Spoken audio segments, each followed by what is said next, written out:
Hey friends and fam, it's John and it's time for the JMART CAST for Monday, April 3rd. What's going on? How are you? How was your April 1st, April Fool's Day? Did you fall for any of those, traditional now April Fool's news headlines that come out that are meant to trick you with ridiculous stories?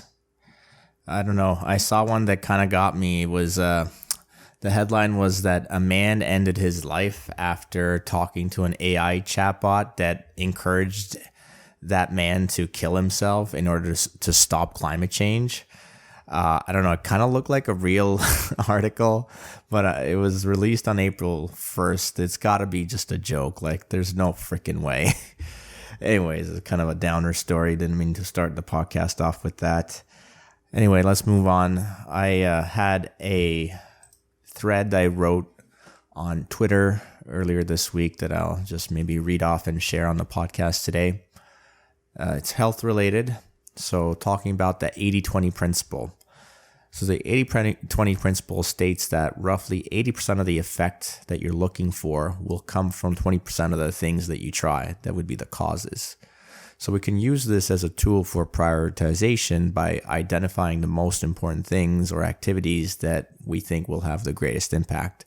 So when it comes to training, really we can think of physical training at its most basic as just movement.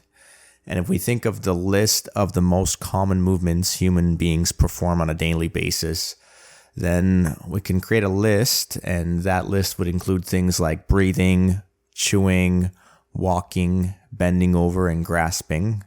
There are many more, obviously, but those are pretty good ones to start off with. And so if we take advantage of the 80-20 principle by improving these movements in particular, we can, I think, have a lot of impact with very little effort. By the way, if you can think of any other movements that humans or we do on a regular basis throughout the day, please let me know. Reach out. You can send an email to jmartfit@substack.com. You can reach out on the socials to me at jmartfit on Instagram and Twitter. But anyway, if I had to pick one movement to hone in on that would have the greatest impact on your mental health and physical health and well-being, that would be breathing. No other single movement will have anywhere close to the same impact than conscious breathing. If you want to practice conscious breathing, then the first thing to consider is to not be a mouth breathing moron and inhale through the mouth. Always inhale strictly nasally. And because that's very important, because the nose filters, warms up, moisturizes the air that's breathed in. And secondly, when you're exhaling, slow that exhale down to reduce the body's stress response. So let's do it together. Inhale through the nose for 2 to 4 seconds. Exhale through the mouth slowly for 4 to 8 seconds.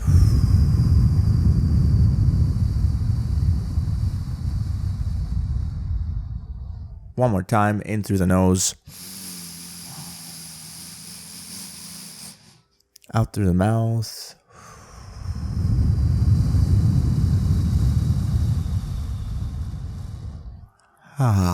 Doesn't that feel better? So, work on your breathing. Chewing, that's a big one. A lot of people don't chew, just swallow food. Of course, that's not good for you. Now your stomach's got to work way harder to break that food down. So yeah, eat hard food, chew it well, use those jaw muscles, make your face look good. What else? Walking. Tip for walking: whenever you're walking, think about having your head placed over your foot as you're stepping down. It's a good way to get some spine bending as you're walking, and also it keeps you in balance through locomotion, which means your body has to make fewer compensations as you're landing on the ground and absorbing all that impact. Next, bending over. We got to do that basically every day, right? Pick something up off the floor. Best way to help train your back to be strong and resilient to be able to do that late into your life is to do deadlifts or Jefferson curls. Both are decent options for strengthening your back and making it resilient. Key is, of course, to learn good technique and to never push into pain. Always work within your limits. Last one, grasping. Of course, we're using our hands. all the time, every day. Grip strength is going to be very important if the things that you're grasping need you to hold on tight. So hanging from a bar is perfect for training that. You can just start off with body weight. Then if that's easy, do weighted hangs. And then if you want to go crazy with grip strength, they have these grip strengtheners that you can buy, which is basically like a metal spring attached to two handles. Then you hold that in your grip and try to bring the two handles closer together against the metal spring. They got a bunch of different resistances all the way from 50 pounds up to 350 pounds. So you can go to town. I have a 250 pound one that I use. All right. I think it's going to be a short one today. Ladies and gents, my apologies. I'm going to jump right into the Bitcoin update now. We're sitting on block height 783,692. Price of one Bitcoin trading at 27,994 US dollars. $1 will buy you 3,574 Satoshis, or sats for short. Sats are what one Bitcoin can be broken down into 100 million times. By the way, if you are listening to the podcast and you're enjoying it and you want to support the show, please consider listening to it through a Bitcoin-enabled podcast app such as Breeze, spelled Breez, or Fountain. And with those apps, you can support the show by streaming Bitcoin or Satoshis to the podcaster who you're listening to. And if you don't have any Bitcoin, please reach out and I'll send you some. Again, you can reach me at jmartfit@substack.com. Send an email there, or on social media at jmartfit, Twitter and Instagram. So anyway, for today's Bitcoin part of the show, I wanted to read some excerpts from this new article that came out titled Bitcoin Meme Wars by Gigi. It's published on citadel21.com. If you go to citadel21.com/Bitcoin-meme-wars, you'll get to this article. So I'm going to read from a subheading titled Cultural Splits. We are undoubtedly living through a culture wars of sorts.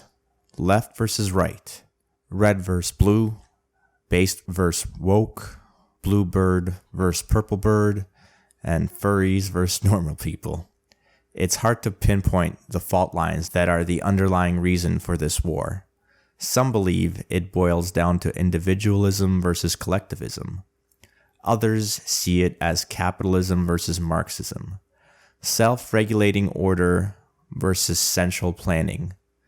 Others speculate that this mess is related to a decline in religious belief, a result of the Nietzschean assassination of God. All of these reasons might be valid or partly valid, but for me as a Bitcoiner, as someone who has marveled at the graphs of WTF happened in 1971 many times, it is hard to point to anything other than the emergence of fiat money as the main underlying reason for the chaos we are living through. To me, it seems obvious that these crazy times are a result of the fiat monetary system and the economic as well as the mimetic consequences it brings with it. It is a system that is completely disconnected from reality, an artificial and highly political environment that, whether we realize it or not, is the economic operating system of our world.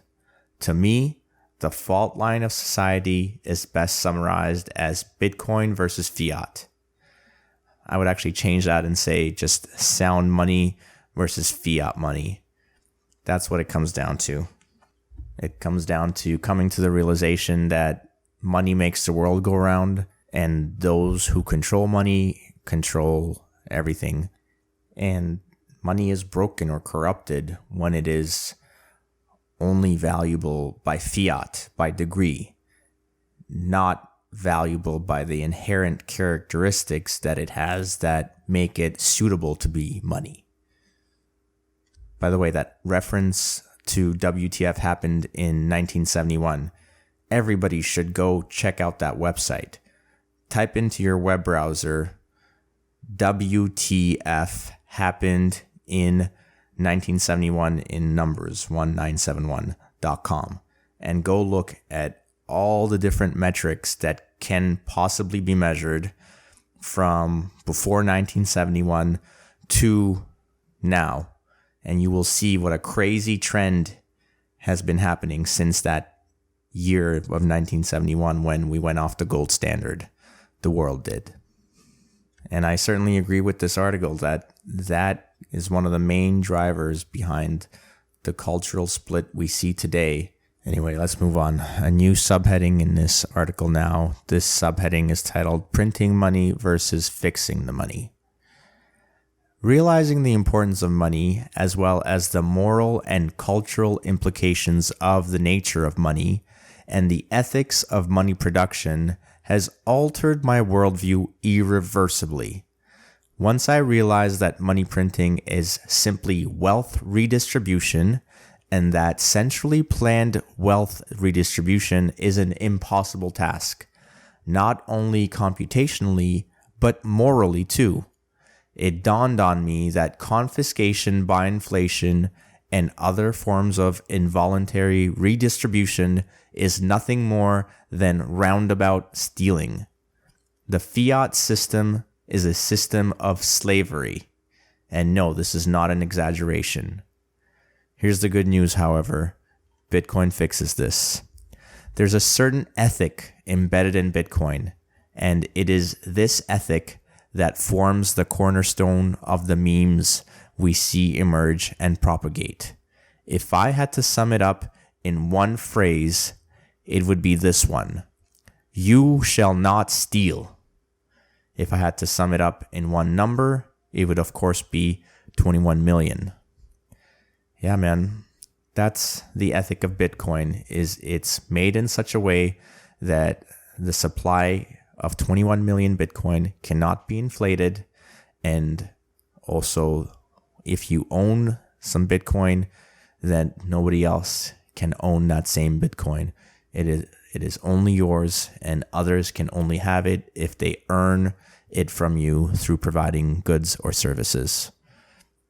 That is the beauty, unlike fiat money, where more and more endlessly is printed to redistribute the wealth that already currently exists from the people who were savers to new people who are picked by the central planners to be the beneficiaries of the newly printed money.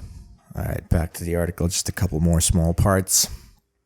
Contrast the ethic embedded in Bitcoin, fixed supply, no forced redistribution, no free lunch, no bailouts, to the ethic of fiat money, endless supply, centrally planned redistribution, bailouts for friends, everything is made up. Just that first and most basic thing to look at there. Fixed supply against endless supply. Doesn't that just make sense? Shouldn't there be a cap on how much money there is? Because money's not really the thing that we care about, right? It's just about what we actually use, what we produce, what we do, what kind of services we provide. Doesn't it make sense to divide all that by a fixed number rather than continuously making more and more and more units of money at no cost to you? Just out of thin air. It doesn't matter. I got a lot more now all of a sudden. What did I used to have? Add another trillion. It doesn't matter. There's just more. It doesn't make sense, right? Anyway, last excerpt I'm going to read from the article. It goes, the question that the fiat system answers is the following. Who is allowed to counterfeit currency and how much? Further, who is allowed to have access to money and who isn't? The answer is political and enforced by violence. The Bitcoin system is answering the same questions, and the answers are as simple as they are ethical. Nobody is allowed to counterfeit money, and anyone can access it. No exceptions. And the thing that I would add that's not written here, and this is not enforced by violence, this is completely voluntary, but it is enforced, and it is enforced through math, right? Through something that nobody can control. No one can change mathematics. It's just the way it is. And that's what Bitcoin uses to enforce the fact that there's going to be only 21 million Bitcoin. No one's allowed to make any extra or counterfeit it. And anyone and everyone can have access to it. All right, that's it for the article. Go read the rest of it if you like these excerpts. And I think I'm done for the rest of today for the episode. It's going to be just a short 15-minute one this week. Thank you so much for listening in. Appreciate you all very much. If you got a chance, please rate the podcast on Spotify or Apple Podcasts. Otherwise, love you all and see you next week. Stay active, be grateful. J-Mart out.